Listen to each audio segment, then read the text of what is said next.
The world's next superphone is here. An ultra-dense display, a nimble new CPU, plus a cutting-edge camera. And nobody is gonna buy it, at least if history repeats itself. Rewind to this time last year when HTC's One X came out with the specs to meet or beat Samsung's flagship S3. 2 weeks into 2013, Samsung says it shipped just over 40 million S3s. HTC couldn't get us a number in time for publication, but a rough estimate puts it under 5 million. So how is it that Samsung's managed to take on Apple while equally seductive phones from HTC and others haven't taken off?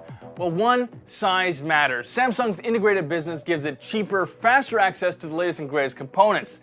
That's helped it pump out more smartphones last quarter than the next 4 Android makers combined.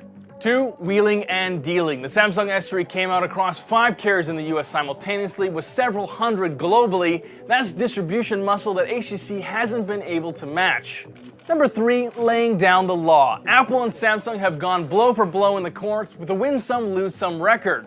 HTC, though, has mostly lost. After some painful product blocks in the US, it's settled with Apple, paying out a slice of revenues on each handset instead.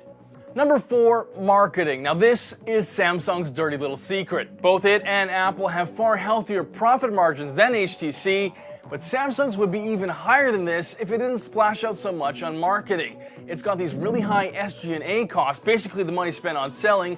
They clock in way above the rest, which is why you probably remember a lot more Samsung ads in the last year than anything from HTC or Apple. Among the 42 analysts that cover HTC, tracked by Thomson Reuters StarMine, just 2 of them rate the stock a buy. Now, Goldman Sachs analyst Rob Yen rates it neutral, but he says this next product cycle could have a more positive impact on HTC's fortunes. The Taiwanese firm is addressing some of its shortcomings. It's signed on with new carriers, it's planning more volume low-end handsets for China, and it's also reached that settlement with Apple. But to reclaim lost ground, the trick will be finding and spending the cash to match Samsung's brute force marketing attack.